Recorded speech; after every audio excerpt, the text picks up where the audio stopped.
Hello, everyone. Good morning, good afternoon, depending upon where you're at. Thank you for taking the time to join our workshop today. This workshop is called Mastering Power BI Fundamentals, How to Build Interactive Sales Reports for JD Edwards.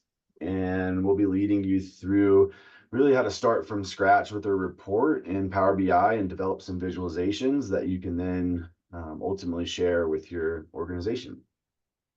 So just before we get started, a few housekeeping items. This will be recorded, so you can reference it after today, and you'll also be able to, we'll keep the access open to our Power BI demo environment. If you'd like to come back and follow along at your own pace or come tinker on your own, you'll be able to do that as well.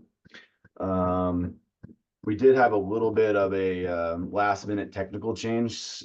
So instead of using the Power BI desktop today, like I mentioned in my email to you guys, we're going to use the Power BI service. So just a slightly different user interface, but a very similar experience. So just wanted to give you the heads up there. All right, so let's go ahead and do some introductions. So my name is David Kettinger, and I am leading the marketing team now, but I've worn many hats over the past 8 years with Preferred Strategies, and I've really been working with Power BI that entire time. So I've gotten the pleasure of seeing how the platform has evolved, and I think we're in a really exciting place right now. And today we're lucky to have our training director, Michelle Werkmeister, with us to share one of our superpowers, which is the ability to turn complex subjects into easy to consume information. So I'm excited to have Michelle here to be able to walk you through this workshop. Just looking at an agenda for today, I'll sort of set the stage and introduce what Power BI is and how Preferred Strategies fits in. And then I'll do a quick demo about distributing and consuming insights in the Power BI service, which is the place where you're going to distribute your reports and dashboards to your company. And then we'll jump into the meat of today's session, which is building the interactive Power BI report. Then we'll have time at the end for questions. So just a quick introduction to Preferred Strategies. We really like to think of ourselves as an extension of your data team. And we've been around for 22 years. And our quick launch solution for JD Edwards really transforms data chaos into value by combining your ERP system with other enterprise-wide data sources into a single source of truth to really help you uncover insights and ultimately make smarter business decisions. So many of you have probably ordered some items off of Amazon, which means you've clicked on a button and Amazon has organized your order and most likely delivered it to you in a short period of time. So we like to think of ourselves as the Amazon for data analytics. And similarly, our quick launch solution helps you easily organize and deliver your analytics to your coworkers in a timely and trusted way. So in honor of this reference, we're going to be giving away 4 $25 Amazon gift cards at the end of the session to 4 random attendees. So make sure you stick around to have a chance to win one of those. Okay, so the data maturity model. This is a pretty common model that shows how companies, the different stages that companies go through to become data driven. So you have data aware, where you may not have a standardized reporting system, or you might not have integrations between these data sources, and really just has a lack of trust in data. And then you move on up to data proficient and data savvy.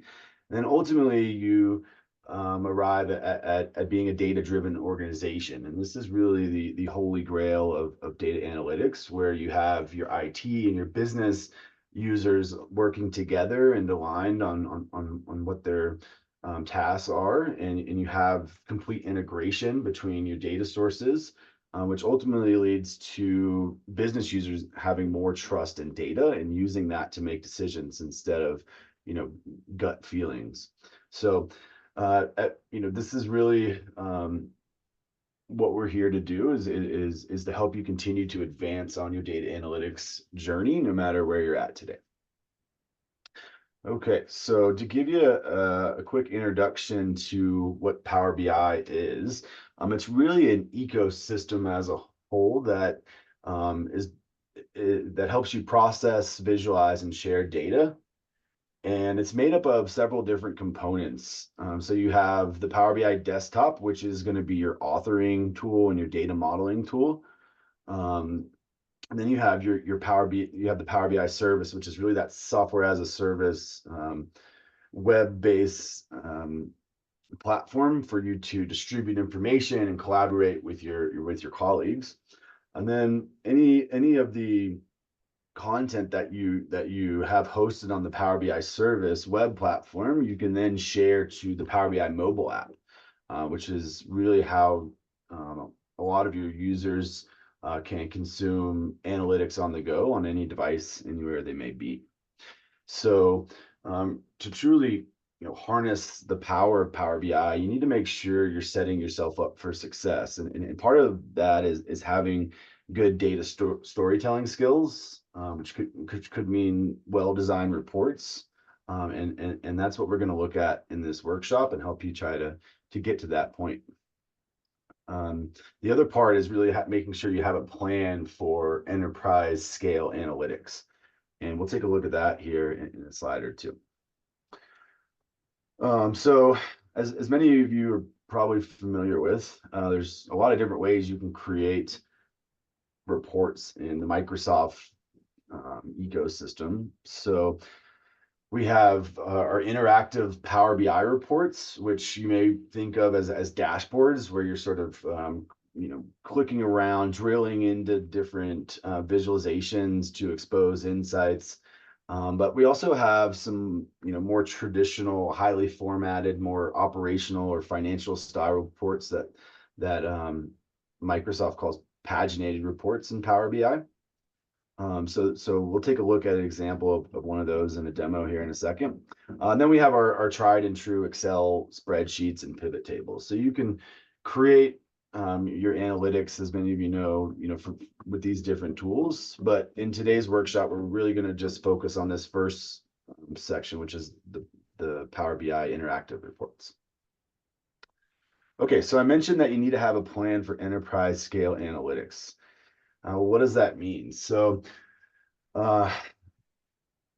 really, we like to describe it as sort of like departmental versus enterprise analytics, where with departmental analytics, we usually see business unit-led reporting and processes that are often repetitive and manual and error-prone. And typically, it involves getting some query extract and then dumping that into Excel, and then creating these really complex Excel spreadsheets, and maybe you pull that into Power BI, or maybe you just pass that on to your business users to consume the information that way. But this really leads to a lot of data silos and is really hard to manage and govern and secure and keep secure, which many of you are probably familiar with. And in this workshop, we'll be connecting to more of an enterprise analytics platform, which offers a lot of different benefits, including automation. So you can automate your data pipelines so that your business users aren't doing the same tasks in Excel every week or every month.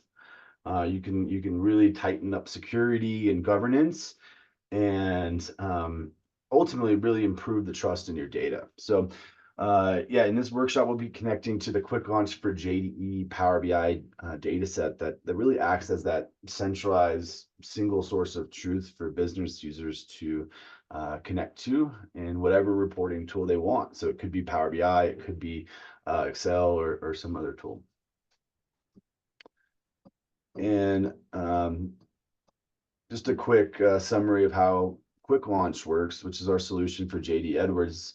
We help to extract and store your data into a modern cloud-based architecture, and then we transform and organize that into one of our proprietary data models that helps you combine different data sources as well as centralize business logic and relate all of your information together. But that's really important so that, when different users go into a meeting, they don't have different gross profit calculations, for example. Everybody uses the same version of the truth. The next step here in the Quick Launch platform is to help you visualize and analyze your data. So we offer some business-ready dashboards and templates to help you quickly get up to speed with your data visualization.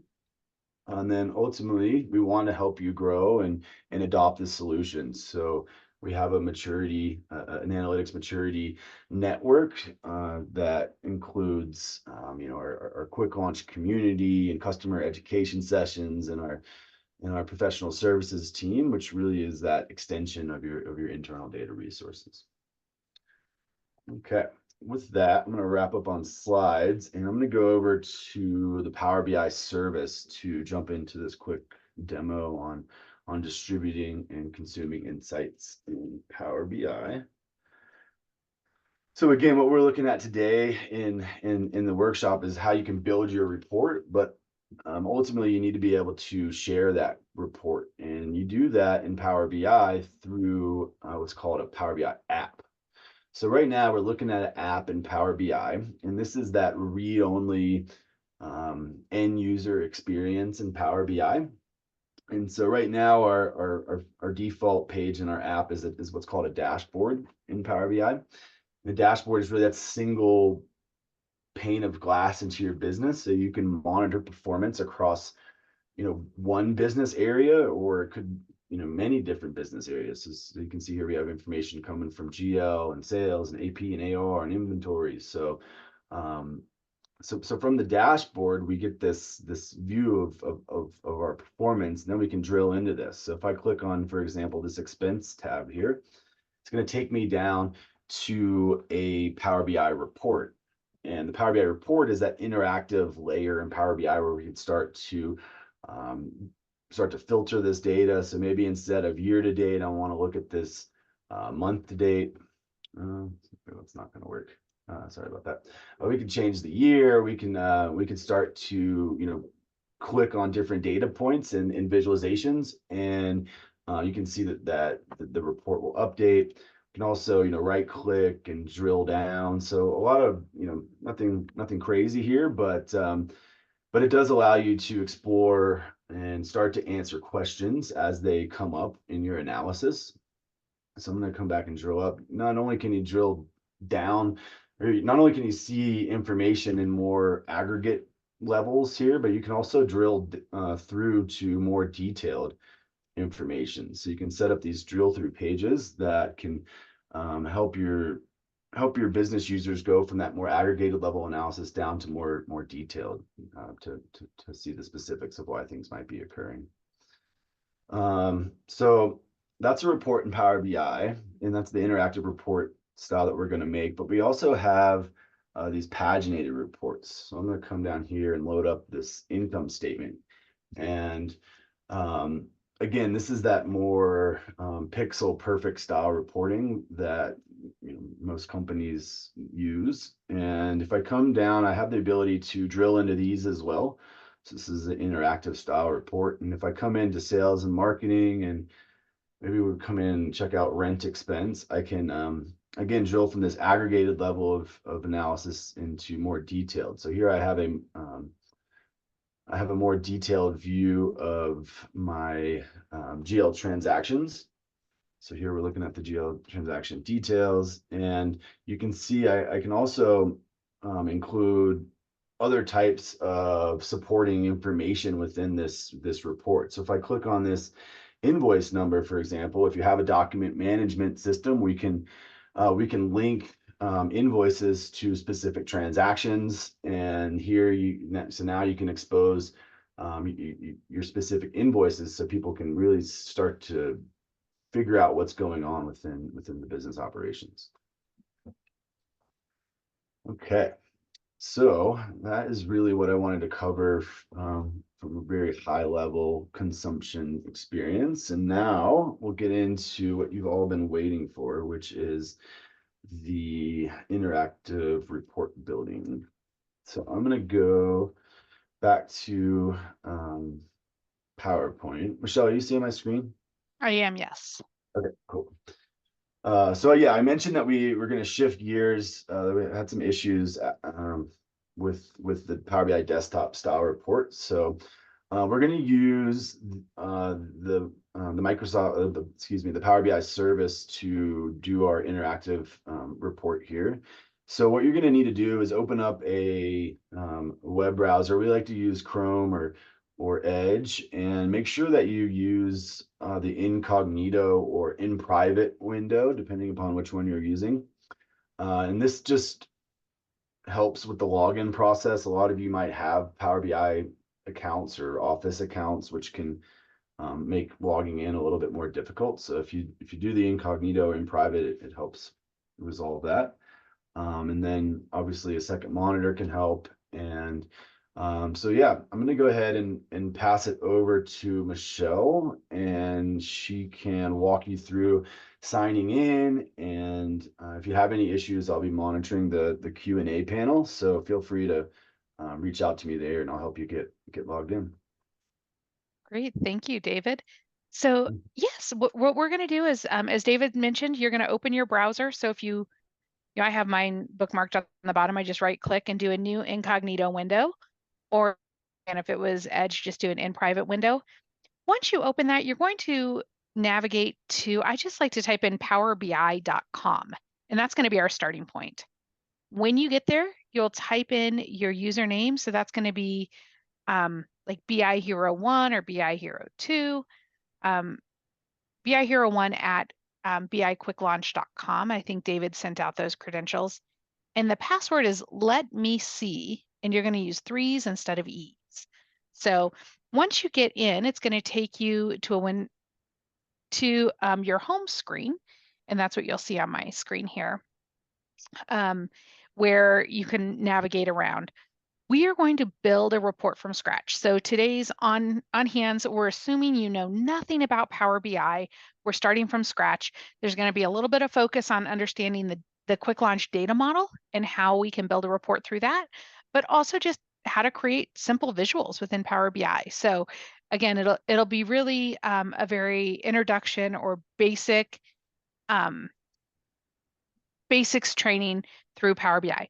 We will be going quick. So we're going to be building stuff. If you get lost along the way, it's no big deal. We're going to be able to catch you up. So don't panic if you're brand new to Power BI, or this is the first time you're logging into Power BI to build something.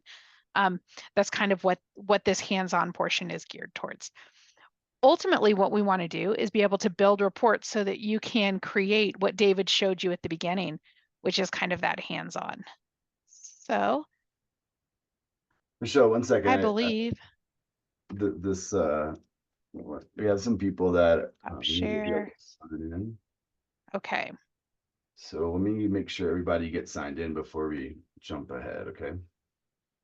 perfect. Um, Maybe you can just walk them through.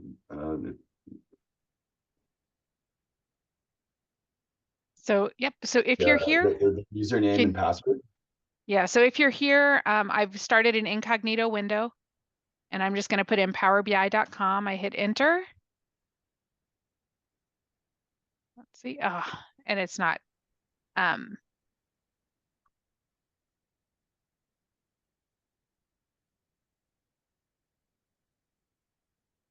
Nope. Okay, I think most people got it now. So it's Everybody gonna got it. Okay. be bihero1@biquicklaunch.com. And then the password is let me see with 3s instead of E's and a capital L. So I put that in the Q&A panel, and I'm pretty sure everybody can see all of the responses. Let us know if you didn't get logged in, and we'll help you. Excellent. Once you get logged in, what I'd like you to do is over here, just quick navigation in our in the Power BI service, you have a menu bar on the far left side. Go in the menu bar down to workspaces. This is equivalent to like Windows Explorer in a folder structure in Windows Explorer. So we're going to go down here and you should see one that says Quick Launch Workshop. And then if you kind of hover over it, you'll see JDE Sales. So everyone should be able to see that. And once you navigate in here, I'm going to see down here on the bottom, I just resized my window by clicking on that, clicking on this bar. What you're going to see here, here is, oh no, I did that. Okay, I got a couple people I need to help anyway. So Colleen Okay. says it's asking me for Microsoft sign in. I'm Colleen, did you do an incognito mode or an in private mode in your browser? And okay, so it looks like Colleen might be okay. And it looks like Anonymous is in too. That's good. Okay. Buddy not able to log in. Okay, cool. Colleen's good. I think that's everybody. Can't believe I just did this. Oh, What did you do? I don't know. I need my password here.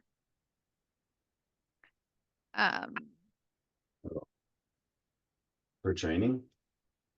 Yeah.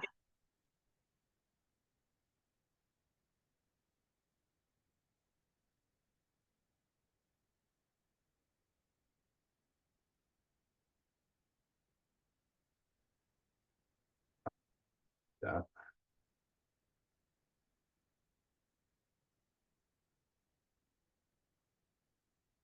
1 second, guys. Hopefully everybody's getting themselves logged in here.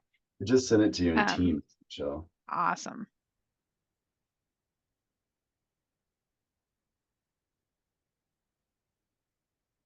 Okay, so now you guys are walking through the process with me.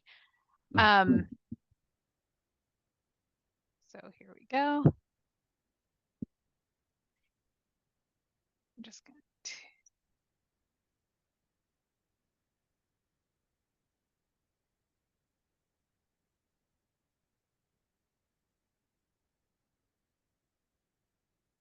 Okay, so once we're in here, just going to click on that workspace. So again, navigate down here to workspace, go to the JDE sales. You should see in here a report with your name on it. So I've just created everybody a report. If as you scroll through here, you do not see a report with your name, again, please just let David know we can get one created for you. It'll take about 20 seconds, 30 seconds to do that. So locate the report with your name and go ahead and click on that. And then you're going to just click down here on the page. So this is the Power BI report. This report has 13 pages to it. We're going to go ahead, click on the page that says Sales Analysis Report. And this will just give you a sneak peek at the report we are going to be creating here in class. So go ahead and choose that sales analysis report. So you can see that.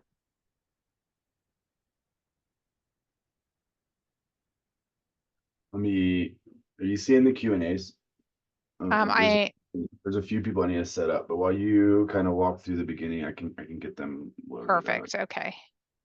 Yeah, I'm trying to go just slow enough so that we can keep everybody going. So in here with this report, this is again what we're going to create. We're going to create a couple slicers. This is what David was talking about, where we can choose what data it is that we want to look at. We're going to be doing this based on period and year. And then we have this one called a time-based measure. So instead of having to recreate this same report for month to date, quarter to date, or year to date, all the user has to do is click a button that allows them to choose between those different views. So from a design perspective, I don't have to maintain 3 separate reports. I can just do that in one. I can change my month here. I can go to March versus September for whichever year I happen to want to build it. The user will then be able to interact with the data. So here I'm looking at we're going to analyze everything sales in this workshop. So I'm looking at my sales by sales rep, a month to date, either year or month over month. And in here, I can drill down or drill up based on what I'm looking at. So I can start in this visual at the highest level of my sales reps. I could then select a sales rep and say, okay, well, for Paul Smith, I can see that he's up in his sales about 68, almost 69%. If I drill down here, I can then go down and look at this by the product subgroup of, okay, what is he selling? What types of products is he selling to?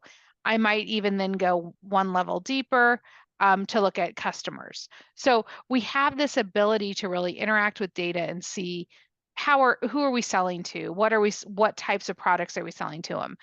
Here we're analyzing our sale just by product groups. So I'm selling appliances, and who am I selling that to? So we are going to jump in here and start building this. One of the most important things to think about is your building reports in Power BI is the ease of building these reports is directly related to the structure of the data behind the scenes. We are building all of our reports over the quick launch data model, which is optimized for reporting purposes. So we have already built things in the model that allow us to easily slice and dice our data. So if I'm looking at this gross profit by product group, right?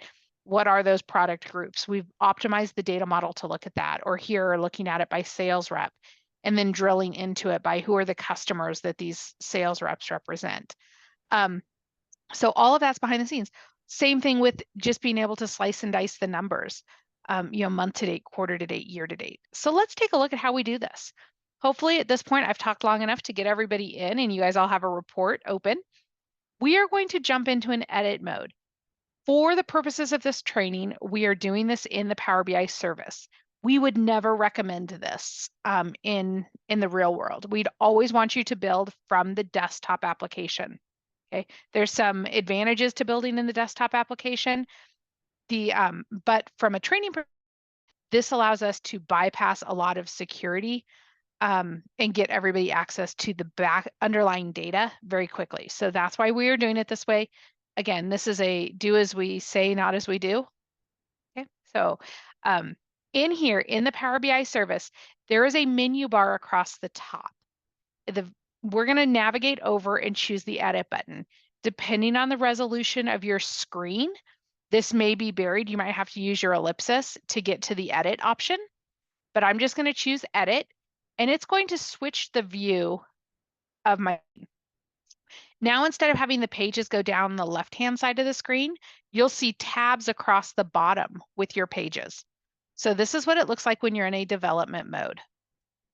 The three parts of your screen that I want to point out, we've got the page navigation across the bottom.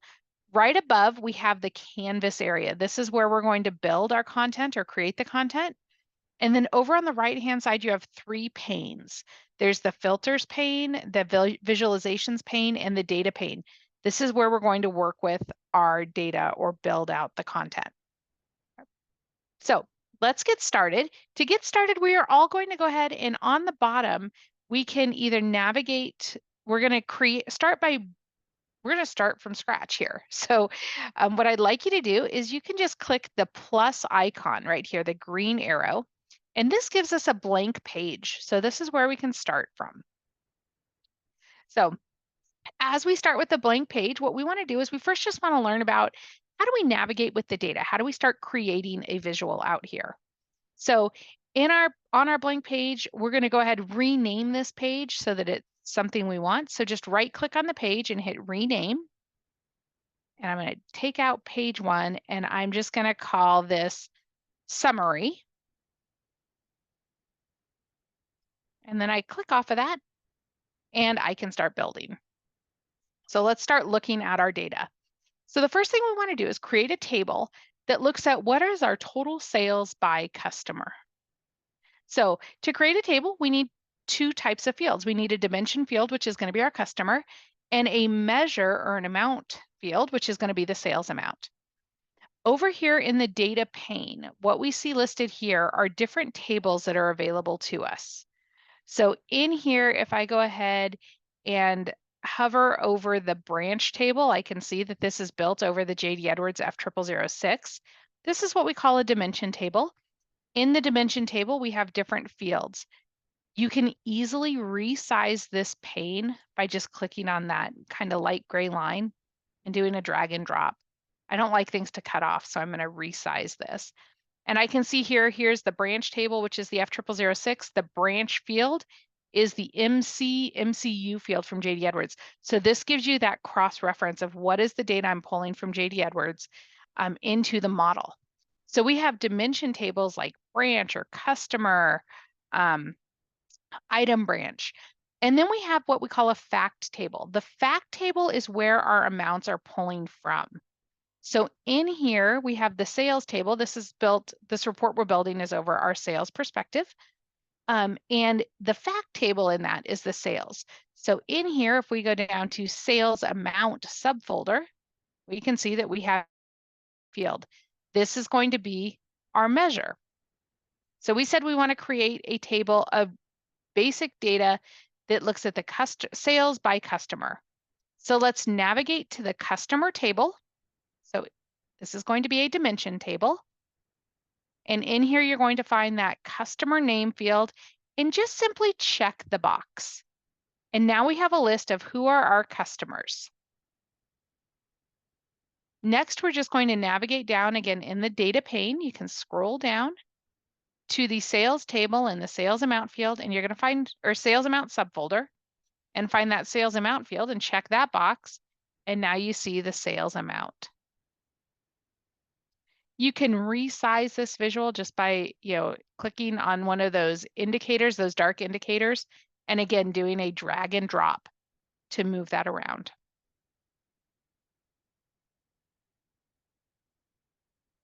Excellent. So this is just a simple visual. This is a table visual that shows our customers, our sales by customer. Excellent. Hopefully everybody had success while building this. If for some reason you got lost in building this, all you have to do is go to the L2 option, L2 page, and you will see here it is. Here's our sales by customer. The only difference in this visual from what we just created is the sort order. So I'll get you back to that. If you got lost, you can go to this L2, do a right click and duplicate the page, and then you'll be able to start and follow along with us. We'll do this at every lesson, every break. If you did not get lost, click back on your summary tab. To get yours to look just like it did in L2, all we have to do is say we want to sort this instead of by customer by the sales amount. Click on the column heading for sales amount. And now we will see that in a sort order of descending order. So who is our largest customer? It happens to be this customer called Newegg. Now, this is showing us all of our sales, but I want to see this broken out. So this dimension that we used is just a standard dimension. I want to use what they call a time-based dimension. I told you that the quick launch data model is optimized for reporting purposes. So we actually have time-based dimensions built into our model. So we take that sales amount and just very quickly, if I want to see this broken out by month to date, quarter to date, year to date, I just simply add those to the visual. To do this, what you want to do is focus back on your table visual. Right now, you'll notice, watch my screen, I'm not focused on it, and the visual itself is just kind of sitting on the page. As soon as I click in the visual, I get those dark indicators, and now we have what we call focus on the visual. So make sure you're back on the visual for your table, and we're going to add some additional measures. So we're going to add sales amount month to date, quarter to date, and year to date. Again, just by simply checking the box for each one of those items. So I've got month to date, quarter to date, year to date. If you add them in the wrong order, you can simply rearrange the order by going to the visualizations pane. And you'll see down here you have columns listed. Just do a drag and drop of those columns to rearrange or reorder the columns. So if you didn't add them in the right order, you can just simply rearrange those by doing that. Perfect. So now we can see our time-based measures. Again, we have logic when we built these out to say, okay, put this data together in these orders. Now, there's also one that we're going to use a lot today called sales amount selected. So we're going to go ahead, let's add that one. If you navigate down, you'll see that in the list called sales amount selected, and it's going to show up blank. What this does is it allows the user to choose which value they want to see in the table. So right now we have these kind of static measures that say, show me a month to date, a quarter to date, a year to date. The problem is if I build a visual using this amount, it will always be a month to date visual. Or if I use a visual using year to date, it will always be a year to date visual. But when we looked at that sample report or that our inspiration report that we called sales analysis, the user had the ability to choose which amount they wanted to see, month to date, quarter to date, or year to date. That's because we built it using this amount field here called selected. For this logic to work, we have to actually add another field to the report. So if you just kind of scroll down in your data pane, and you'll see a folder out there called selected time calc. And there is an option for selected time calc value. And what we want to do is once we choose this option, it will then populate this column. So what we're going to do, take that selected time calc filter, do a right click and choose add to filters and choose a page level filter. Now, if you look at your filters pane and just scroll down just a little bit, you'll see your different options here. And you can choose any one of those. So choose like month to date, and now you'll see that field populate. Or you could choose year to date and you'll see it populate. Oh, you can only choose one though, so you have to make sure to just choose one. The reason I do this is because a lot of times I get accountants on the call, and those people don't trust numbers unless they see it themselves. So just the reason that we're going through this little exercise is so that you can trust that this selected amount matches whatever you have in one of those other columns. I'm assuming if I have somebody from operations, they usually just trust me when I tell you that that's how it works. And I like you people better because you're easier. The accountants, we always have to convince them, especially around numbers. You'll notice the sales amount is it's a total amount of sales, whatever that might be. Excellent. Okay. Well, this is really good. The only problem is we want our users to be able to control, well, which month are they looking at, or which quarter are they looking at, which year, or to be able to choose easily which selected amount they have. Coming over here to the filters is okay, but we can actually do this better by using a feature in Power BI called a slicer. So what we want to do is we are going to go ahead and again, if you got lost, you can go to this L3 as our starting point, or you can continue to build from your summary page. But we are going to add some slicers to this page. So what the slicer does is it basically takes that filter option and puts it right here on the page. The first slicer we're going to create is going to be for year.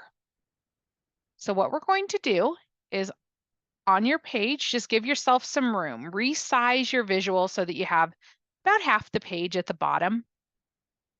And we're going to click in the canvas, and that will take the focus off of the table and just put it on the canvas area. So now anything we do is going to create a new visual. Over in your data pane, I'm going to go ahead and just kind of collapse things up here. We are going to navigate to a table called the calendar table. So this is unique to Quick Launch, and we're going to expand the fiscal folder.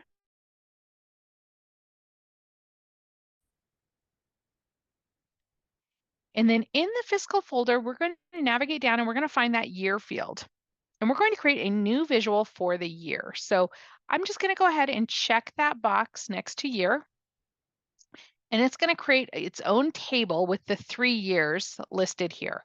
Now, if when you did that, it actually created a field in your table, that meant that you just had focus on the wrong place. So if you did it this way and you see year up here, all you have to do is stay focused. Just hit the X next to year in the visualizations pane. Click anywhere in your canvas to get the focus and then hit year. Okay. So now what we've done is we have created a table here. but we want this to actually be a slicer. So what I want to do is I'm going to come in here and I'm going to change the visualization type to be a slicer. That's the little icon right here with a funnel on it or a filter to help limit the data. So when I change that to a slicer, you'll notice that now I have little boxes in front. So if I want to see my sales for 2023, I just simply hit that checkbox and now everything is updated to 2023. So my sales amount just changed to just see sales for 2023. What I'm looking, my year to date and my sales amount are going to be the same. This month to date though, right now is just using a default within our calendar functionality. And it goes to what is the highest month that we've seen in that year. So this would be showing me period 12 or December of 2023. And this max quarter would be quarter 4 of 2023.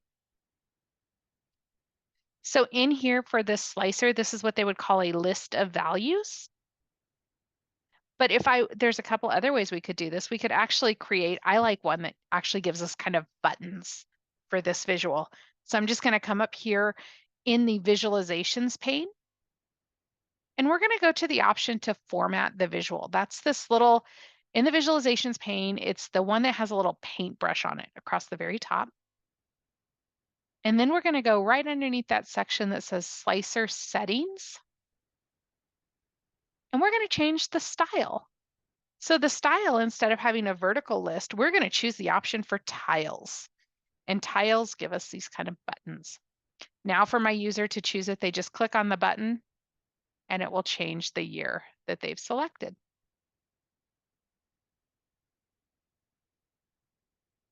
Excellent. And these are smart sizing tiles. So as you change the size of that visual, it will readjust the size of the button or of the tile, to use the correct terminology. Great. We're going to do the same step, but this time we're going to do it for the period number. So what I'd like you to do for that period number is, again, click anywhere in your canvas so that it's blank. In the calendar table under fiscal, we're going to find that period num and just check the box. And then we're going to format the visual. So let's go to, or change the visual type to be a slicer. So in the visualizations pane, make it a slicer. And then we're going to go to the format. Now this one's a numeric visual, so you'll notice that it actually gives you kind of a range. So you get some additional options under the slicer settings. So navigate to the format section. So visualizations pane, format the visual, and change the style again to be a tile. Again, with numeric values, you'll see you have some other options like between, greater than, less than. This is a period number, so we're just going to have it make that as big as I can so I can see all 12 periods without scrolling.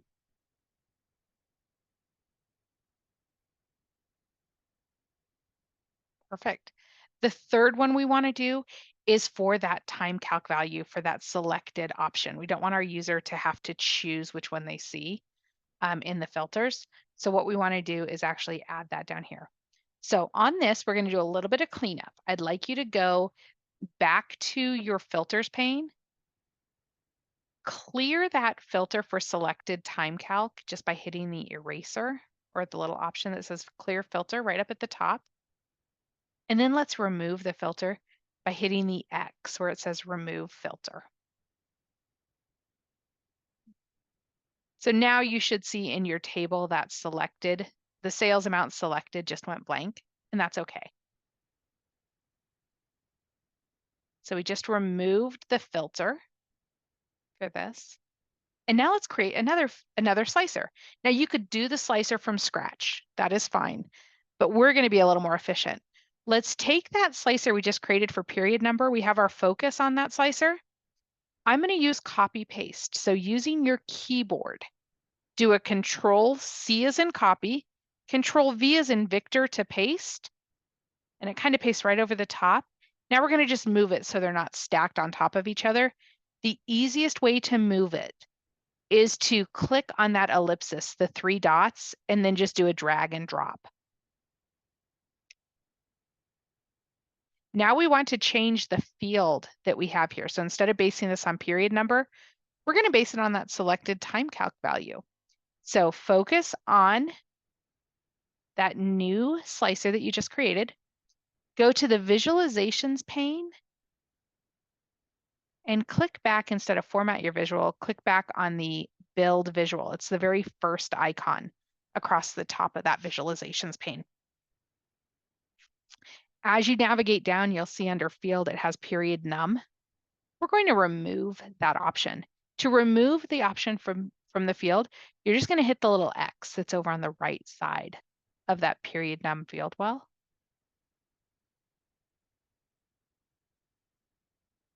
So remove that. And now in the data pane, we're going to navigate down to the selected time calc filter. Go over to the data pane, select a time calc filter, and you're going to take that first one and you're going to add that. Now, the difference between the first and the second one is just, do you want it to say MTD, QTD, YTD, or do you want it to actually say the whole word, like quarter to date, month to date, year to date? And again, then you can resize this to make that smaller. So we've just added that selected time calc filter. I use the second one, the abbreviated one. Again, if you could resize your window, you'll see it has ABBR for abbreviated. Just means the buttons are going to be able to go a little smaller as we do that.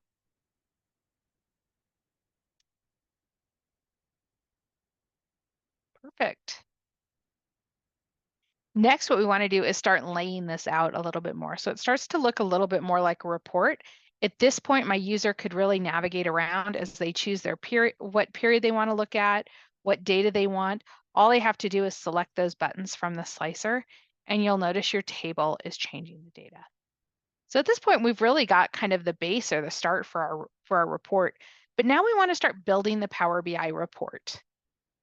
So we want to work on the layout of our page. If you got lost along the way, feel free to copy L4. So we just finished L4, where we created our slicers for period, year, and the abbreviated. Okay. So you could go to L4 and just right click and say duplicate page, or you can keep building right here on your summary that we'd had. So to build this and have it look more like a report, what we want to do is start working on the layout. I always think the nice thing with a report for the layout is that we have a title at the top. So I'm just going to go ahead and I'm going to make this table a little bit smaller. And I'm going to put up here across the top, I want to first add a title. So we're going to choose up across the top of your page, a text box. This is going to let us put a title on this report. So when we hit text box, I can click in here. This is just like any Microsoft text box on any Microsoft application you've used. And let's call this Sales Analysis Report. Get it kind of as over the top. I really like for my font to be a go bold. That's my go-to. And I usually go with the size of an 18. That's my go-to size. Or you could maybe do like a 16 if you like.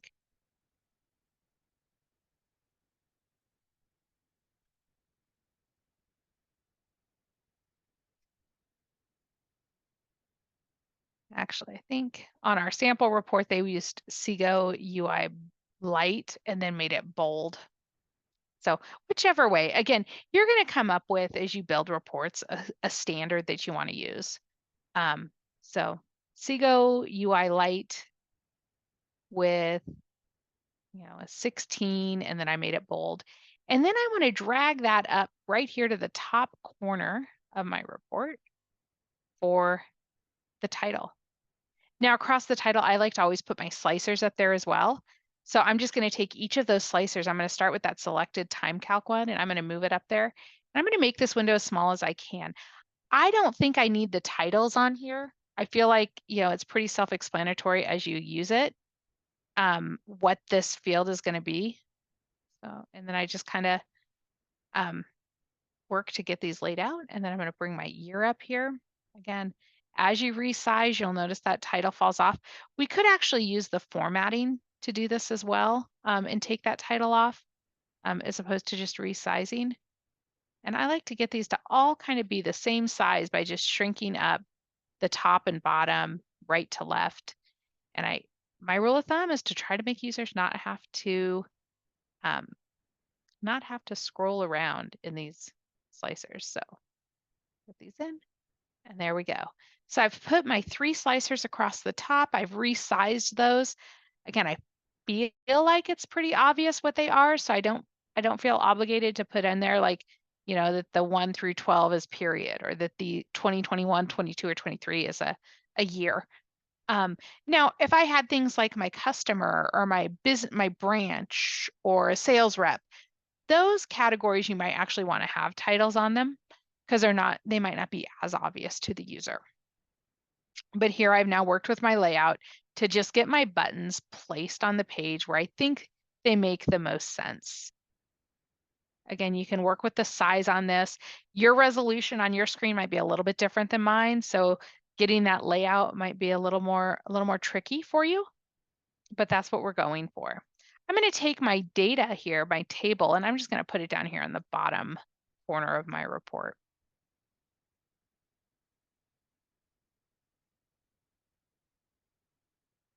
And you can see how as you select, it's going to change our data.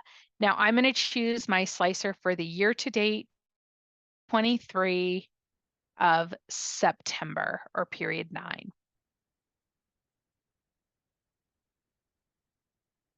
Excellent. Now, as we've been building, we want to make sure that we're saving our changes. So right here in your top ribbon, there's an option to save. Let's go ahead and hit save and just make sure that you're saving your changes.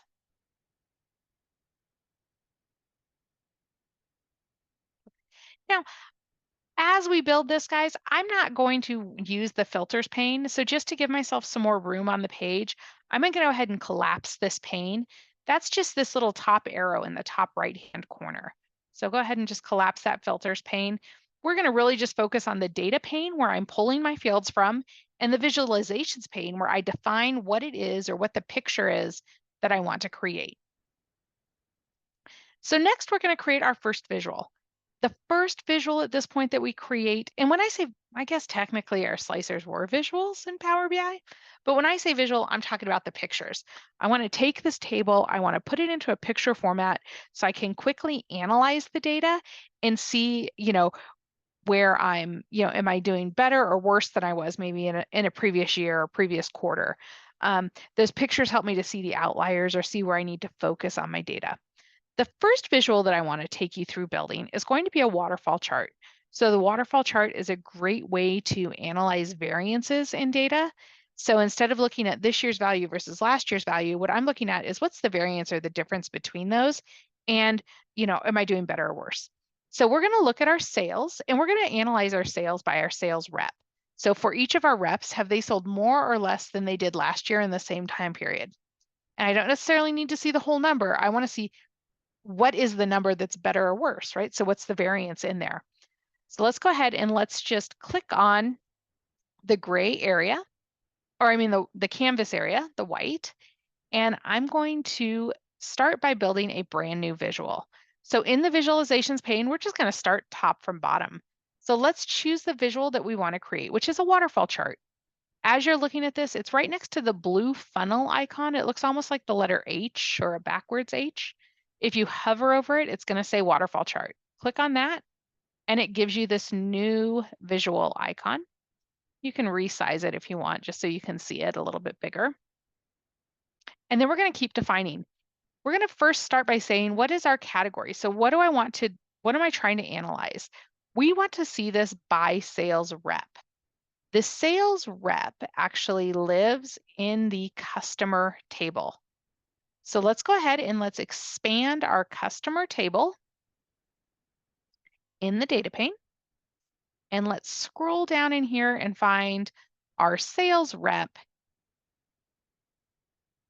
And we're going to add that to the category. Now you could either just check the box, or the other way you can do it is use a drag and drop. So that's what I'm showing you right here. I'm just going to drag and drop it right underneath category. And I see sales rep. Now, what is it that I want to analyze? What we want to analyze is our sales variance. So we're going to go ahead and navigate here in the visual down to our fact table or the sales table. So I'm just going to scroll down. I'm going to expand sales, and we're looking at the sales amount. So we've got that sub-funded. So it says underscore sales amount. And now what I want to do is navigate down here, and I want to find the variance. So I've got that sales amount versus prior year. That's the variance. But this is just a generic variance. I need this one to be, I've got one that has the month to date. I've got one that has a quarter to date. Here's one that actually has the selected value. This is where if my user chooses the slicer on the top, it's going to impact the visual. So this is the one I want to make sure I choose or build my visual over. So once you choose that, now I can see, here's my sales by sales rep in a waterfall chart. So I can see most of my sales reps are doing really well. Robert's leading the charge. He's going to get the award for this year, right? He had the best. But what's going on with Jason Lee, right? He clearly did much better last year than he did this year. Maybe he left the company after in March, and so he's still appearing on our report because he's here for the year, but he's significantly under where he was. But what about David, right? He might still be with us, but he's just doing significantly less business this year than he did last year. One of the things we want to do with these Power BI reports is we really want to make them self-service. So we think about our audience, and I look at this visual and I go, well, this is really good. It shows me a lot of information. I very quickly can see which of my sales reps are overperforming or underperforming where they were last year. But as a consumer, I might have more questions. So I can see here that David is down, and he's down by $157,000. But what I really want to know is that good or bad? I mean, like, how worried should I be? If his sales are in the millions of dollars or billions of dollars, maybe 157,000 isn't a big deal. But if his total sales are, maybe 300,000, then this is really bad. So that's a very high percentage. So what we want to do is whenever I hover, what this box that's pulling up is called a tooltip. So I want to add some additional information to this tooltip that will give my user more details about this user sales. So we're going to come over here to the data pane, and I'm going to look at my sales amount selected, and I'm going to add this value to the tooltip. To do that, I'm just going to use a drag and drop, and I'm going to drag it right over to the visualizations pane in this field well called tooltips. So now whenever I hover, I can see the sales amount just added. There's also one right below it called sales amount PY. I'm going to go ahead and add that as well. So now whenever I hover over David Williams, I can see sure enough, his total sales this year is 500,000 and his sales last year was 636,000. So he's down, but is that good or bad? I'm going to go ahead and where I added that sales amount, the variance, I'm going to take the percentage, which is right below it, and I'm going to add that in my tooltips field well as well. So now when I hover over David, I can see he's down 25%. To me, that's concerning, right? As I go over and maybe look at like Andrew, he's up 20%, right? Not huge numbers here, but the percentage is really what I'm looking at. Whenever I look at Robert O'Neill, my rock star in sales, he's up 81%. So he's doing significantly better than he did in the previous year. Hey, Michelle, can I jump in real fast? Yes, please. While people play with tooltips, Wendy asked, why would I only have one sales rep show up? So yeah, I would make sure that the slicer values are all the same as what Michelle is showing. Also, Michelle, can you think of anything else? Maybe like something that There might be cross filtering. If down here in your table of values, you accidentally selected one company, then you might only see one sales rep. Go to your table of values and just click maybe twice on, find a row, any row, and just click on it and then click one more time, and that will deselect. Power BI automatically incorporates what they call cross filtering. So if I hit Newegg, I can see that Jason Lee is my sales rep. Or if I go to Best Buy, I see Andrew and Robert are the two sales reps that sell into Best Buy. You click on that one more time, it will take away that cross filtering. So that might be what it was, hopefully. Awesome. Thank If that you. wasn't it, I don't know. So, I think that helped. Thanks. awesome. Now, I'm going to click again back on my waterfall chart. I'm looking at this by sales rep. Now I can really analyze what's going on with them. But maybe I want to look at this and I say, okay, now if I'm looking at the sales rep, I want to know who are those customers within the sales rep. This is what I call adding depth to a visual. So in here, underneath our category, we can start layering in here additional ways you might want to analyze that data or the next level. So let's navigate back up to the customer table in the data pane. And I'm going to find the customer name. And I'm just going to add that field right underneath category. So I'm just going to do a drag and drop underneath the category. And now, as I'm looking at my sales rep, you'll notice my visual didn't change. What did change is what my user's able to do with the visual. So if I'm looking at Robert O'Neill, now if I right click, I have an option here that says drill down. And now it takes me to the next level where I look at who are Robert's customers and how does that data go across his customers. So in most of his customers, he's selling more data, except for Rent-A-Center and Best Buy, right? And in those two customers, we see a decrease in his sales.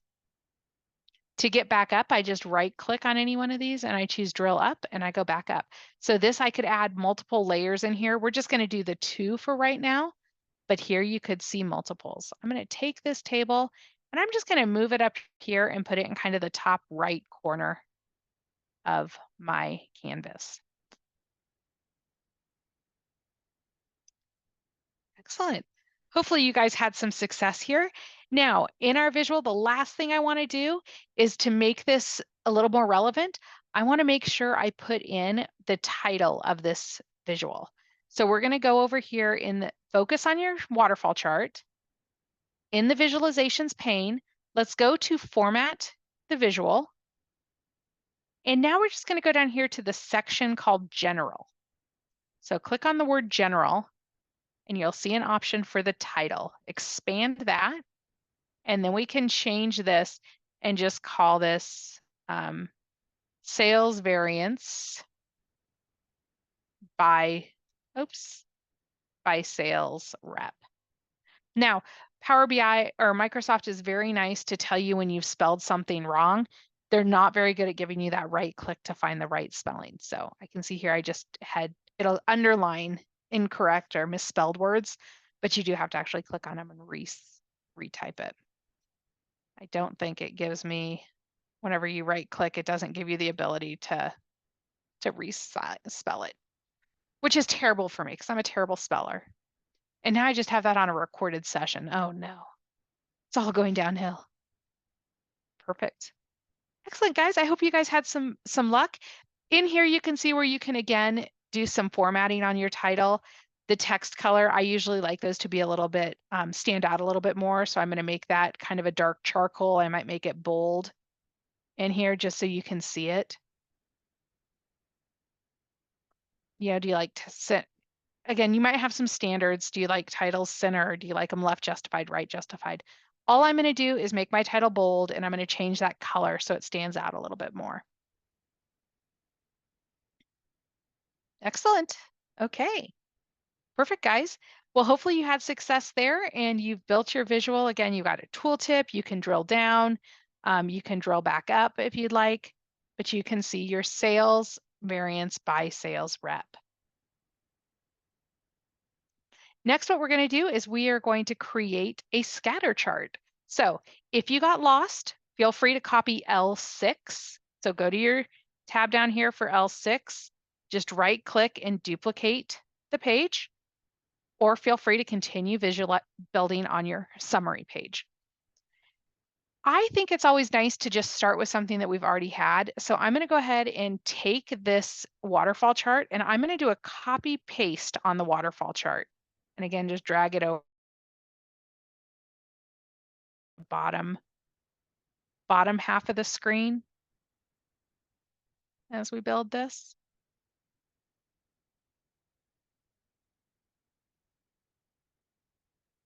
And now what we want to do is we want to create a scatter chart. A scatter chart is a great chart that allows us to analyze our data, but look at multiple dimensions of the data at the same time.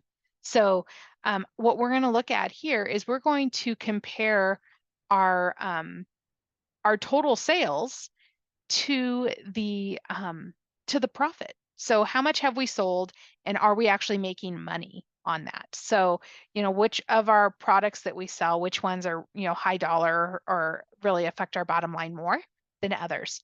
So in here, we're going to first just start in our visualizations pane, and we're going to go top to bottom. So let's choose the visual type we want. So we're going to choose the scatter chart. It looks almost like one of those UPC codes where you have little dots everywhere. So we're just going to click on that, and it changes our visual. And you'll see now we're still looking at our data, but we're just seeing it across. So we're going to analyze this. We'll start at the customer level.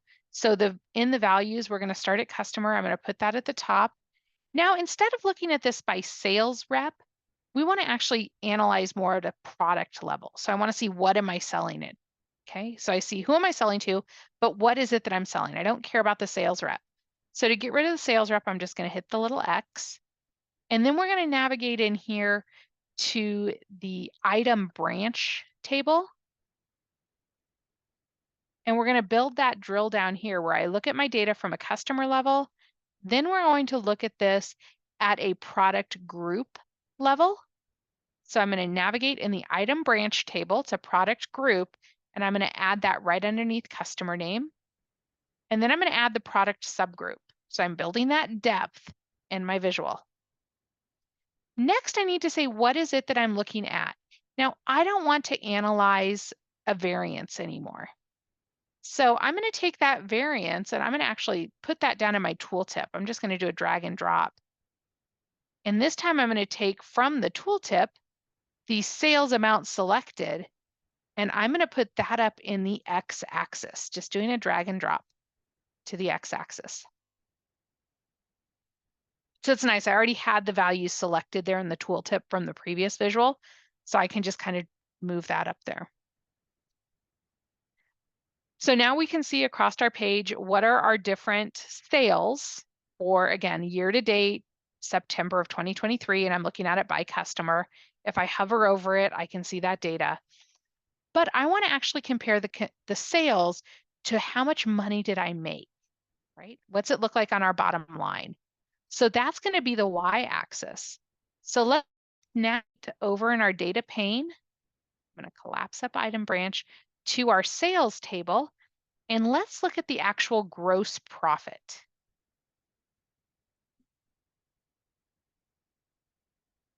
So I'm going to go find in here the gross profit, and I'm going to use this gross profit percent selected. So we have a gross profit number, and then we have the actual percentage. So let's look at it compared to the percentage. I'm going to take that value and I'm just going to drag and drop it right to the y-axis. Now you're going to see your chart go crazy over there.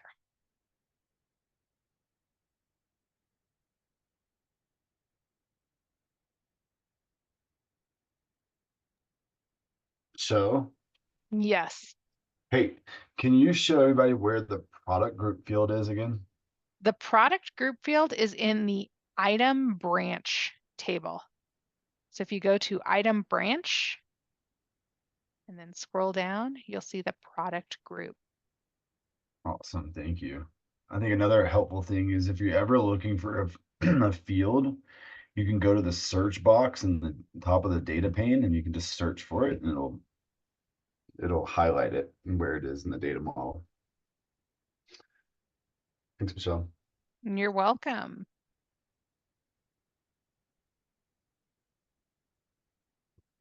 Excellent. Okay, so now as we're looking at our scatter chart, we've got, kind of what are we analyzing, what level?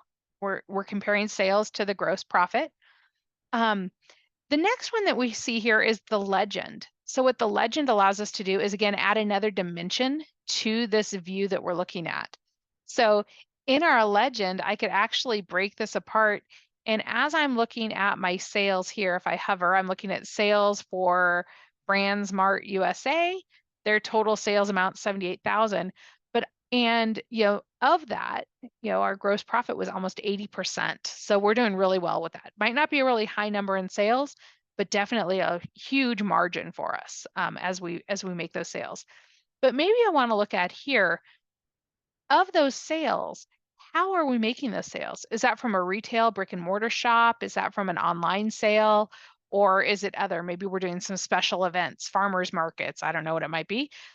So we're going to add an analysis here by channel as well. So again, in our um, in our let's see, in our customer table, navigate back up to customer, and there is the very first dimension field is channel. I'm going to add that to the legend. And now it's going to take those different amounts and it's going to break it up so I can see sale to BrandSmart USA is actually all retail sales. As opposed to maybe some of these other customers, they might buy multiple ways. They might buy both online and retail. Or sell that way. So we could, we could see that broken apart here. The final one that we can look at here is size. This one will change the size of these dots. So I can actually add just, again, one more visual representation of what is that number. So I want to see, as I'm looking at this, this outlier here for Newegg and their online sales, it's 53%, but I want to know, a 53%, is that a lot or a little of our total, of the total gross profit? So what we're going to do is we're going to actually go back over to our dimension or our fact table, the sales table. And in the gross profit folder, rather than just looking at what the percentage is, I want to look at the actual number. So if you navigate down to gross profit selected, this is the amount for the gross profit. I'm going to add that value over here to the size, and that will change the size of the dot. So it might be the percentage is high, but the actual value itself is fairly low. And that's what you're going to see kind of in here.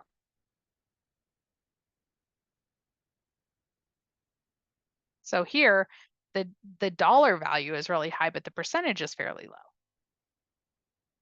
Again, we could be doing some analysis in here. If I was looking at this at the next level down, where I'm looking at more of like a product group, I might be analyzing, let me just go ahead and drill down here. Here, as I look at my values, and I'm looking at my different product groups and I'm seeing what is it that I'm selling. Yeah, I might be selling a lot of something, but we don't make a lot of money on it. And so I might look at, I might start doing some analysis by items as well, and going, do we need to cut some of our portfolio because we don't sell a lot of them, we don't make a lot of money. Why are we doing that? So again, lots of different ways to analyze this. Things we can do to make this data look a little better, or help my user out. We've seen where we can add some depth for the drill downs within the data. But also, if we go now to the visual, let's look at all things about this visual. So let's go to the format your visual. One option that I really like in here is this category label. This is going to take those categories and put them right on the visual. So I can just see what I'm looking at right here. I'm looking at overstock. If I drill down, now I can see for overstock, what is it that they're selling? We've got appliances, we've got mobile, we've got computing, we've got theater, right? So I don't have to hover over it to see what those values are. Again, I'm just going to kind of hover over that and do a drill back up to see all my data. You'll notice you have that cross filtering going on as you drill down on your visuals. So if you're losing what's happening.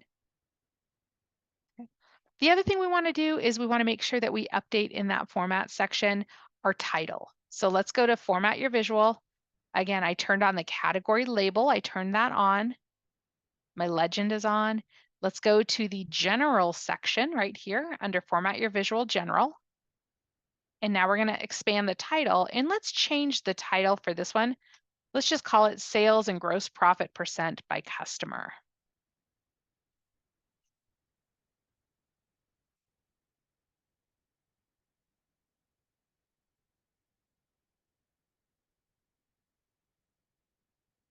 Excellent. I know this is probably this is definitely the hardest visual I show you today. There's just a lot to look at and set up as you're doing it. So if you got lost on this scatter chart, you can copy L7.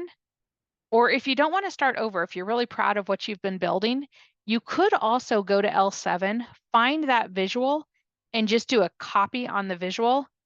Then go back to your summary page and do so Control C to copy, Control V to paste it, and it will paste that visual right there on your page. So you don't have to start over, but you could just copy the visual. So you can copy the whole page. It'd be L7, or you can copy just that visual by going to L7, select the visual and do a copy, and then go to your summary page and do a paste. Either way, it'll get you caught back up.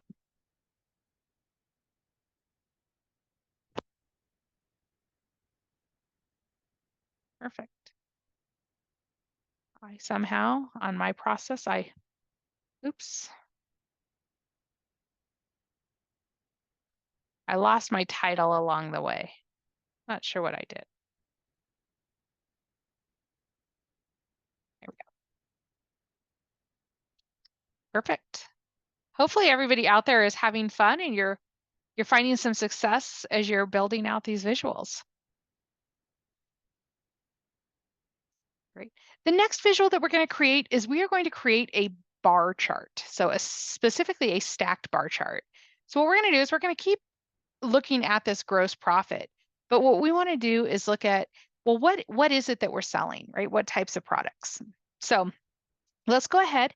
I'm going to just take my scatter chart and I'm going to do a copy paste on that one. Again, Control C, Control V. Put this up here on the top of my page. And now let's go ahead and change this. So the stacked bar chart is the very first visualization type. So I'm just going to change this type to be stacked bar. And now if things kind of move around, Microsoft tries to decide what it is you're trying to do whenever you change your visual type, so it's moving around. So when we analyze this right now, you'll notice that it puts small multiples. It put channel down here in small multiples. We don't want to see that, so we're just going to get rid of it. So hit the X. And now I'm seeing my sales by customer. But I want to analyze actually my products. So we're going to go ahead and look at this by product group. So let's take that y-axis with my customer name and let's get rid of that. So just take customer name and hit the X. And now we're looking at our sales by product group. Excellent. Now what I actually want to do is I want to analyze our gross profit, not necessarily just the sales, but the gross profit. So I'm going to take that sales amount. I'm just going to drag it down to the tooltips. I'm going to take the gross profit percent, drag that down to the tooltips. I don't need to see that down here. And I'm just going to leave my gross profit right here at the top. So now what I'm seeing is my gross profit by product. So which product groups give us the highest profit? Like, why are we selling mobile devices? We just don't make a lot of profit off of those. Right? Now, I want to see, as I'm looking at this, I want to see this broken out by where are we making these sales? So here I see what is my total gross profit, but I want to break that out and say, in what area, right, of the country am I seeing that? So we're going to go ahead and we are going to navigate ourselves in the customer table. Let's go look at the region. So I'm going to come over here, I'm going to find the region, and I'm going to put that as a legend. And now I'm going to break apart my sales by region. Now, if you remember when David was giving you kind of that introduction to Power BI, he was talking about what is the story you're trying to tell? What's the story you want to tell with your data? So this whole report is really giving us a view or glimpse into how do our sales look? But what are the different ways I'm analyzing or slicing and dicing those sales numbers? Some things we can do on this visual now to make it a little bit easier for the user. Again, as I hover over it, I've got my tooltips that are popping up. You always ask yourself when you do this, is it providing value or creating noise? So in here, whenever we're analyzing our sales, anything that's talking about prior year, in my opinion, is really creating noise in this tooltip. So I'm going to go down here in the tooltips option, and I'm going to get rid of those prior year values just by hitting the X. This does not delete them out of the model. It just takes them out of this visual. So now whenever I hover, it makes more sense. So I see what's my gross profit, what were my total sales, and what's the percentage for that gross profit. Now to help the user out, we can go and format the visual to provide more value. One of the things I like in here in the format your visual under the visual section is the data label. This is going to actually take the amount and put it right here on the visual. So my user doesn't have to hover over it to see the number. It gives them an idea just here at a glance when they're looking at it. I still like the regions or the legend on there. I think that helps them out. The final thing we want to do is make sure to update our title. So let's go to the general section under the title. And let's just change the title of this visual to say gross profit by product group and region.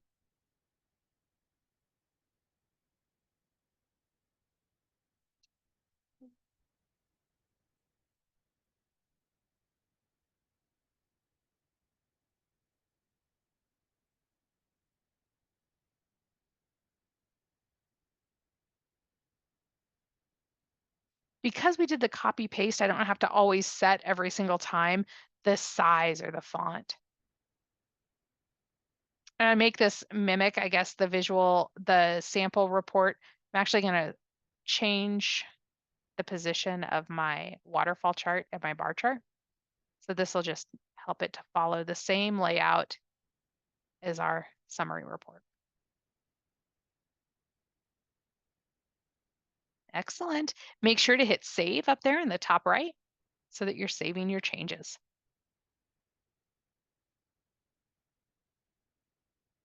Perfect. The next visual that we want to create are some KPIs. These just take numbers and help them to pop out on our report. So one of the numbers that I want to see is, we've got what's our sales amount versus the prior year. So I could look at this table and I could go down here and I could go find the total line and then I could navigate over and I could find this number.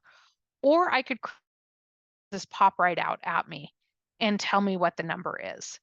So in order to create that visual where the number pops back out at me, that is what they call a card. So let's click up here in our white space and let's create a card.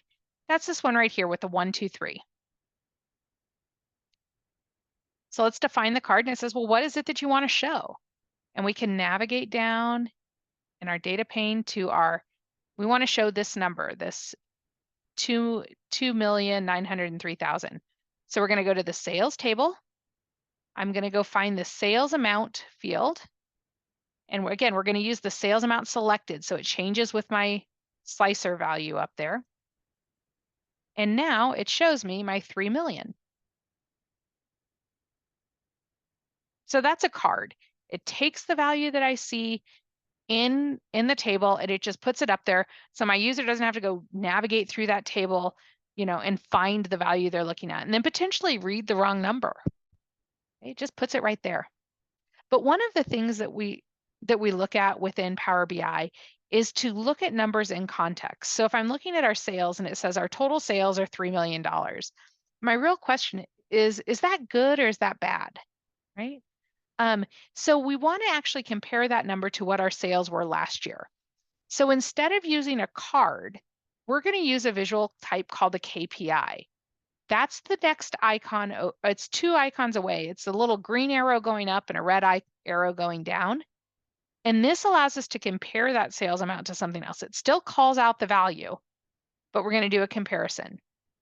So we have now whenever you choose the KPI visual type, it changes. So the value is sales amount. The target is what are we comparing it to? So I'm going to go ahead and take that sales amount selected PY and make that the target. In order for this to work, we then have to also analyze this at a trend axis. So we're going to go back to the calendar table and I'm just going to take that year and put that in as the trend axis. And now I can see my sales are, 2.9. Last year they were 3 million, so I am down or I am under by almost 5%.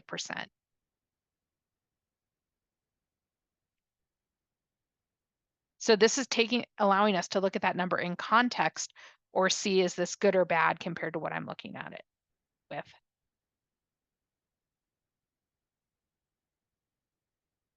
If it was good, it would be green. In our case, it's bad, it's negative. Maybe if I go to month to date, yeah, if I look at month to date, I'm actually doing okay for the month. But as a whole, across the whole year, I'm down. So I'm up 16% for the month, but for the year, I'm down 5%.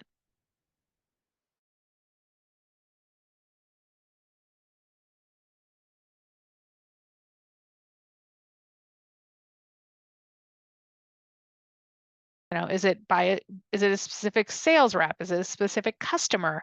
Is it a specific type of product, right? All of this is telling the story of my sales data. Now in here, let's go ahead and click on our card. The next thing we want to do is we want to update the title. So let's go to Format the Visual. And I'm going to go to the General tab and I'm going to go to Title. And I'm just going to say sales amount versus prior year. Now we want to do the same thing, but we want to look at this with the gross profit percent. So again, I could start from scratch. Oh, as I'm looking at this, I need to also update my title, the color on that. So I'm going to go here back to my general tab where you set your title. And again, I'm going to make this bold and I'm going to make that dark gray. Because I didn't copy an existing visual, I have to set that. If I had used one of my other visuals, it would have automatically come in. So now we're going to do this for gross profit percent. We could start from scratch, or I like to use copy paste. I think it makes me more efficient.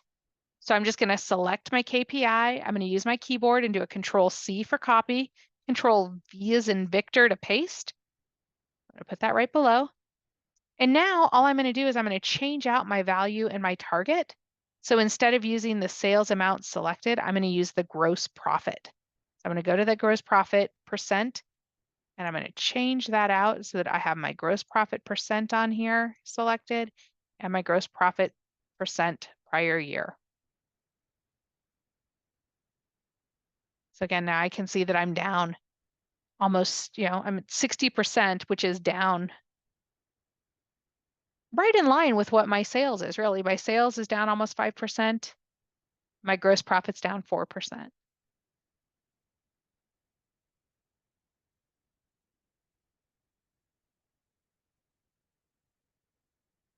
Again, you want to make sure to update your title so that it reflects what it is that visual is showing.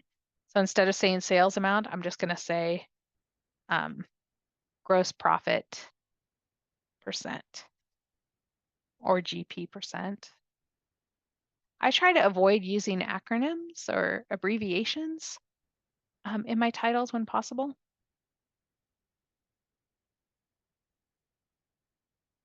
Unless it's industry standard and you're 100% certain that everybody who looks at this report would know what that abbreviation stood for. Even PY, I try to avoid PY for prior year. And I think that's because I have a little bit more of a technical background. I'm used to working with JD Edwards CNC people where PY stands for a prototype environment or a test environment. So yeah, so I try to avoid PY when possible. But it's all about your background too, your frame of reference. Awesome, guys. Once you're done, make sure to hit save. And now we're going to do our final visual type. So in this final visual type, we are going to create a trend chart. Now we need some room on our table or on our page for this. So we're going to get rid of our table. So go ahead and focus on your visual. And I'm just going to go up here in the 3 dots, the ellipsis is what they call it. And I'm going to choose to remove this item. Now I've got some room here on my page to create my final trend chart. In our trend chart, what we want to do here is we are going to go ahead and we are going to analyze what is our sales variance by period and channel. So here we go. What's the sales variance by period and channel? So as we look at each month, are we over or under for that? Let's start at the top. We're going to create in this case, the area chart. That's the one that looks like little mountain range here. If you hover, it says area chart, just click on the area chart. Again, it puts it right in that bottom space, kind of takes up the rest of the page for us. And then as we go down, x-axis, what do we want to see going across the bottom of the page? We want to see this by month. So we're going to navigate up here to our calendar table. And in the calendar table, you could use period num if you want to see like 1, 2, 3, 4. I tend to like period description short because that gives me that JAN, FEB, MAR. So it gives me more words on there. And then what is it that I want to analyze? And we said this is going to be our variance. So let's go down to that sales table, and I'm going to go to my sales amount folder, and I'm going to find that sales amount versus prior year selected. So my variance, and I'm going to put that in the y-axis.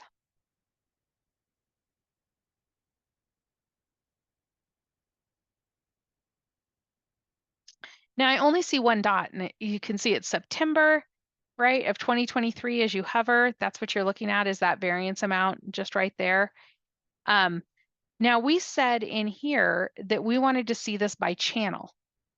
So what we're going to do is go back to our customer table, and I'm going to take that channel field from the customer table, and I'm going to add that as the legend. So now I can see, what was retail, what was online, and what was other for this particular, for my sales. And this is total sales. We're not looking at this by product or by region. We're just saying, how much of my sales am I doing retail, online, or other? And am I up or down for that in that area? Awesome. Now, if I want to see other periods, I could just choose the periods up at the top. The problem with that is this slicer up here is controlling all of my visuals. So as I choose a period, this visual here only shows me the specific period that I've chosen from the slicer. Now, the functionality we want is for this visual to show all 12 periods. So what we need to do is tell Power BI that I don't want this period slicer to affect this visual here.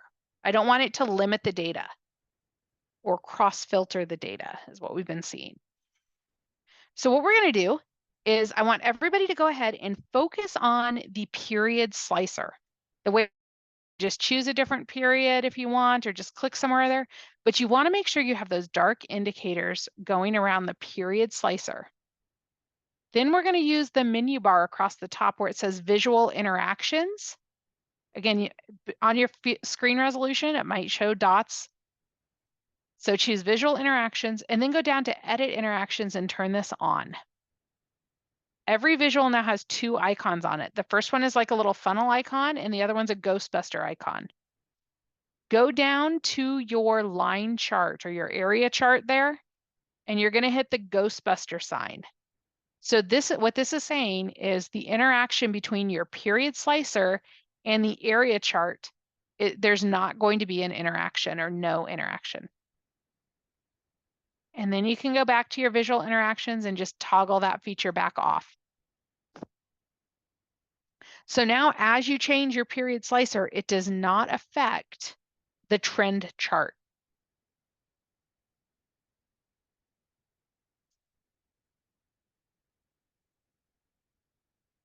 Let's go ahead and format this visual now. So we're going to go to the format section. Now, one feature I really like with these trend charts is I like to turn the markers on. That's going to put little dots on here. It just helps me to see the line a little bit better between each period. What was is it a steep increase or decrease, or is it a slight increase or decrease? Without it, it's just a little bit more of kind of a fluid line. So it's a little bit harder. I can tell if I'm directionally correct, but a little bit harder to tell between periods where my big increases or decreases were. Then we're going to go to the general tab and again, update our title here. And on my title, I'm just going to call this sales variance. by period and channel. And again, I'm going to set my title so that it's bold and that dark gray.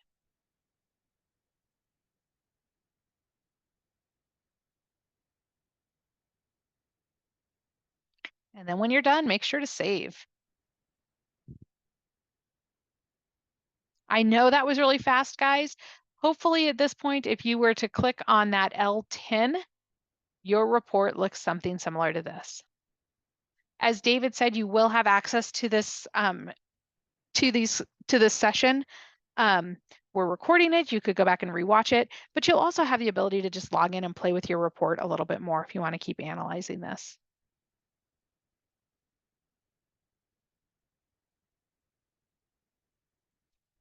Excellent.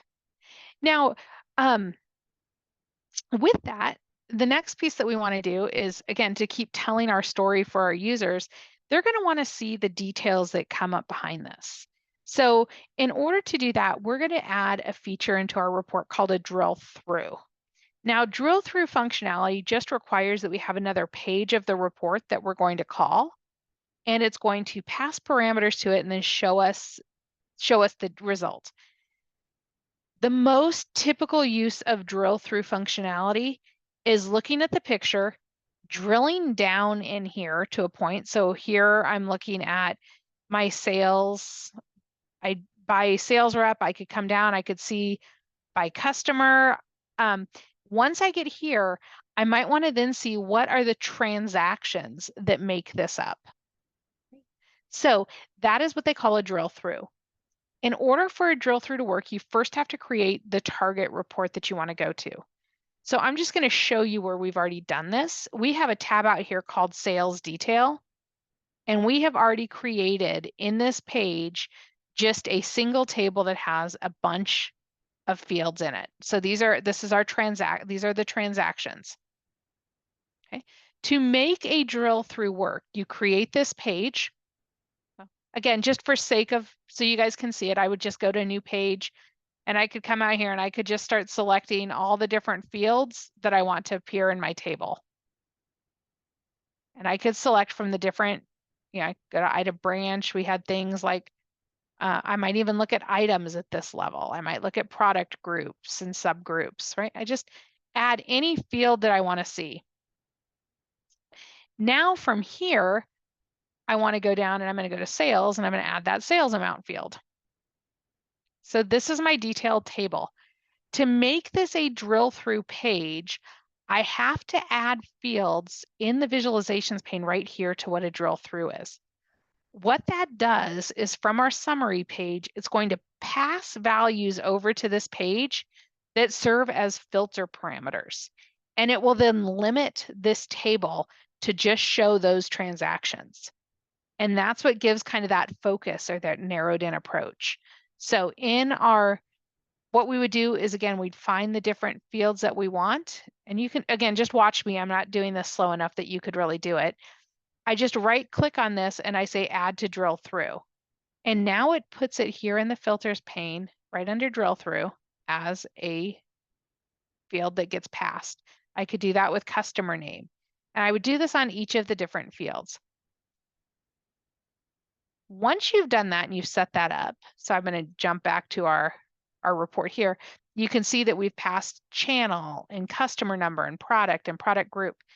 Now, anytime I'm on any page of my report that has at least one of these fields, the user will have the option to drill through to this page. It will pass those parameters and then show me the details. So if you go back to your summary page that you created, right? We haven't set up anything for drill through, but the page is already in our report. Go to one of your values. So I'm going to go on my bar chart. On my bar chart, I'm going to right click and I can see here I've got a drill through and I've got sales detail. That's that page that was already created on the report. It had the drill through parameters part of it. Whenever you choose that, it's going to open up that page and pass those parameters over. Just be aware as you do this that you're looking at the sales amount on that detail page. From your summary, we drilled through from the variance. So let's go back. I'm going to go back to my summary page. Again, the further down you are in your details, the more values it passes. So on your summary page, on your bar chart, we're looking at home theater. I'm just going to drill down in this. So now in my home theater, I've got my televisions. And I'm looking at this central region. So if I right click, I'm going to hover over this and I can see on here my sales amount is $189,000, 189,690.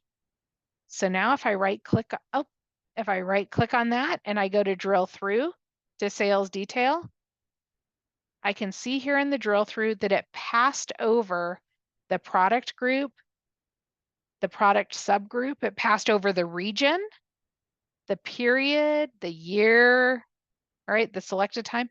And right here, I see that 189,690 in each of the transactions or the items that make that up. So I can really I can really drill into this and see the details, what makes up that number for my data. Again, once you have this page set up, it automatically applies to every other page on the report. If has any of these values that you said you want to pass, you can then go to the drill through page. Okay. So your report already has the capability to drill through to the transactions or the details because we had that page set up in our inspiration report here. Again, hit your save button. Perfect. Well, hopefully you guys, I know we went really fast through all of this. We have each of the lessons kind of broken down where we started just looking at the data, right? After we looked at the data, we built a table. We looked at those time dimensions. How do we break those apart? We really focused a lot on this selected value. So we wanted, once we had that, we wanted our user to be able to choose values easily. So we added the slicers in here so that they can just hit the buttons. Then we looked at the layout of the page to make sure we had our data where we wanted it. Then we started building the pictures. We started with a waterfall chart. Then we built our scatter chart. We built a bar chart, stacked bar chart. Then we created some KPIs in here. And finally, we created a trend chart. Once we had all of that done, we're done. We were kind of sitting here at the end. Then we built out our ability to do the drill through. So we have a target report so that we can see those transactions. Once we put the drill through capability in here, you could go back to your summary report, right click on any of those values and go to the details. It passes the parameters through and shows you transactions. Awesome, guys. I wanted to leave us just a little bit of time for some questions. So if you have any questions about what you've seen, please feel free to put those in the Q&A. And I'll kind of hand it back over to David. I know he's been watching those throughout the session. Is there anything out there, David, that you would like to respond to or you need me to show again? Yes. So I had a couple questions that I wanted to answer, and I think they would be best answered if I shared my screen. So I'm gonna steal the screen if that's okay with you. Please. Cool. Let me know when you see the PowerPoint. Yes, I do see the PowerPoint. Okay, cool. So we had one question on how do we plug JDE into Power BI? So maybe I didn't go into this too much, but I wanted to just show a few different approaches. So the first approach I kind of alluded to, which is where you have some sort of legacy reporting tool or some sort of query ability to query the JDE transaction system. And then you dump that into Excel and then you connect it to Power BI. So that one's pretty common. You also have, maybe you're a little bit more savvy, maybe you have a data warehouse at your company, and or you have some sort of operational data store where you're taking the JD Edwards transaction data and putting into a SQL database, for example. And then you kind of create these different data marts, and then you connect those to Power BI. That's something that we see a lot. But um, what happens when you want to do like a supply chain analysis, when you need data from sales, you need data from inventory, purchasing, and manufacturing work orders, right? So that becomes a lot more challenging with this approach. And then we have this approach that we're looking at today, where we have this enterprise data model that pulls from a data lake. But I won't go into the details there. I mean, those are three examples we see a lot. But I mean, just to show you, if you have the rights to connect to your JDE production system, you can just go into Power BI Desktop, which you may have already downloaded for this workshop. And if you go up here to get data, you can come in here to find, JDE runs on SQL Server, Oracle, or IBM, and there's connectors here that you can see for all of those different database types. If you go into SQL Server, which is where our demo JDE instance is, you can come in here to SQL demo for server name. Again, you need to know the database. You need to have credentials to connect. And this can be dangerous because whenever you're querying a production system, you could cause, there's definitely business impacts that are at play here. But if I come in here to JDE production, you can see all the tables within the JDE database, and you can start to load those up into your Power BI data set here. So we have a lot of views in here, but here you can see your prod, CTL, prod, DTA, and so here's the thousands of tables that you gotta kind of sift through and figure out which ones are needed for the analysis, right? So you can see here, I already brought in the 4211, or the sales order detail table, which is what we were looking at today. Well, then you got to figure out, okay, well, what fields do I need for this analysis, right? So here you bring in the extended price, and you can try to break it out by items, but what about decimal precision, and what about Julian dates, right? So it gets pretty complicated pretty fast. And then what happens when you want to relate this data to other tables, like your item branch, your item master? So I just wanted to show you that you can connect Power BI pretty quickly to your JDE database, depending upon your access levels. So that is another approach. Hopefully that answered that question. The other question I had was around, let me go back to my slide here. Sorry. The other question I had was in the data pane under the sales amount folder, how do you create those buckets? I'm guessing that they mean display folders. So if I go back into Power BI, so we as part of our quick launch data model, we have all of our measures organized into these display folders. So I'm guessing that's what they meant by buckets. So you can have nested display folders, right? So under sales amount, you can have different measure groups. What if you want sales amount based on the order date? What if you want sales amount based on the ship date, right? So you can start to organize this and make it as business user friendly as possible. And to show you how to create this, pretty easy.